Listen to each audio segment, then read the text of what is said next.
ભરૂચમાં પર્યાવરણના જતન સાથે હોલિકા દહન કરવામાં આવશે।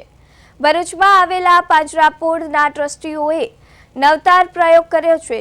જેબી મોદી પાર્ક નજીક આવેલ પાંજરાપોળ દ્વારા આત્મનિર્ભર ગૌમાતા અભિયાન અંતર્ગત ગાયના ગોબરમાંથી છાણાની સ્ટીક બનાવવામાં આવી છે। છાણ સ્ટીક બનાવી હોલિકા દહન કરવામાં આવશે। આ છાણા પ્રતિ નંગ 5 રૂપિયાના ભાવે વેચવામાં આવશે। ફાગણ સુદ પૂનમ એટલે કે હોળીનો પવિત્ર તહેવાર આવી રહ્યો છે અને તેમાં જે હોળી પ્રગટાવવામાં આવે છે તેમાં સામાન્ય રીતે લાકડા દ્વારા હોળી પ્રગટાવવામાં આવતી હોય છે, પરંતુ છેલ્લા 10-11 વર્ષથી અમારી પાંજરાપોળ દ્વારા ગાય માતાના છાણમાંથી છાણા બનાવવામાં આવે છે અને તેના દ્વારા હોળી પ્રગટાવવામાં આવે તો તેનાથી લાકડાની પણ બચત થાય, પર્યાવરણને પણ ફાયદો થાય, સાથે સાથે આ ગૌશાળા પાંજરાપોળ હોય એ આત્મનિર્ભર પણ બને, કેમ કે આ છાણા વેચાણથી પણ એને થોડી ઘણી ઇન્કમ થાય તો તેનાથી ગાય માતાનું ભરણ પોષણ સારી રીતે થઈ શકે। ત્યારે તેવા શુભ આશયથી આ આત્મનિર્ભર ગૌ માતાનો પ્રોજેક્ટ અમારા ભરૂચ પાંજરાપોળ